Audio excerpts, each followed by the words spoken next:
There are these three types of people I've come to see. These people don't really have considerations before starting a relationship or jumping into a relationship. They don't have considerations at all.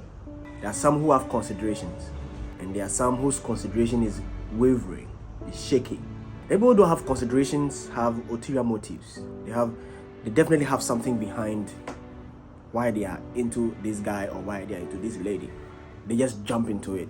The same way they either let somebody fall or they fall bad and they come out of it. They jump into the next one. Those whose consideration is wavering, they're either sitting on the bench and thinking, is it right? Is it wrong? Is it correct? Am I supposed to? No. And those who have considerations, they really look at a lot of things before they jump into a relationship. So for them, you realize that it probably has taken them a long time before entering into a relationship or starting a relationship. And this is what makes both of them succeed, or all of them succeed.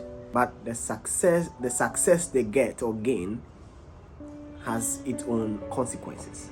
And that's what all of us have to look at. My name is Kwecho Global, and you are welcome to the channel. I want to share something with you, but let me start with a question. Before you start a new relationship, or before you get into a new relationship, what are the few things that you look at? What are the few things that you consider before you jump into a relationship or you start a relationship? What are the things you consider? Another question is, how well do you know yourself before you jump into a relationship? How well do you know yourself before you jump into a relationship? Because if you want to talk about the success of your relationship, and I say relationship, I'm talking about romantic relationships, a boy meeting girl or a man meeting woman, dating, being together, spending their life together, and ending in marriage. The goal from a relationship is actually marriage, but not many relationships are geared towards marriage. But how well do you know yourself?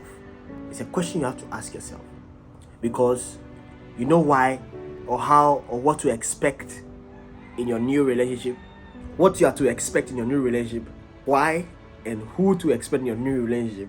It's yourself. You know why? It is because you go into a relationship exactly what you are and who you are. Nothing changes.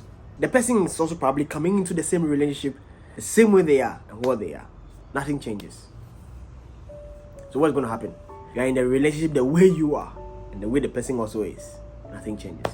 There's a saying from the movie The Samaritan. It says that if you keep being what you've always been, and if you keep doing what you've always done, nothing changes unless you make a change. So if you're looking for what to expect in the relationship you are going to get into, it's exactly you. It's exactly what you are. It's exactly who you are. You're looking to expect what to expect. But then you have to realize that relationship, meeting somebody, is not a one-way street. It's a two-way street. Again, meeting somebody to be with the person, spend their life with, doesn't become you anymore. It's not you to be you anymore. When you're in a relationship with somebody, it's not you anymore, but it is you.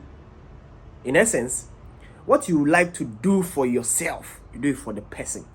But before you are able to even do that in the first place, you have to start doing it for yourself first, before you even start a relationship. This is what I mean by what to expect in your new relationship is you. Exactly you. Exactly you. Nothing will change. Your temper is exactly you. Your temperament is exactly you.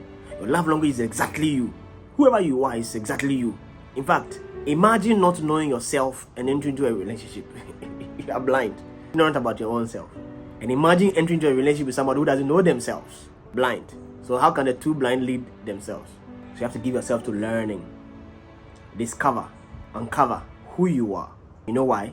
You are going to meet somebody who has also done the same thing. If you like, try it. If you like, try it. Find out who you are. Discover who you are before you start a relationship. You'll be surprised that the person you are meeting is also the same, is in the same shoe, in the same place. It's the same place. I can give you a very perfect example. I remember when I met my wife then, I was looking for a woman who is willing to learn.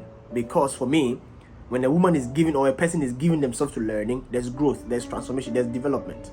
And already I am doing that. I've taken the baton to start working on myself, to learn, to read. I read a lot. And when I met my wife, then my girlfriend, before we started dating, The first thing she told me was, I am willing to learn. I don't even know what happened. I don't even know how. And I'm like, if you're willing to learn, we can grow. We can become better. We might fight. We might have our issues, but we can become better. Once you're willing to learn, you're willing to grow. So, what to expect before you enter into a relationship, the new one you want to enter into, is you. Until you change what you keep doing and what you've always been, nothing will change. Unless you make a change. Thanks for watching. If this helped, let me know. And if it helped you and you feel like it's great, share with your friends. And then comment. Peace out.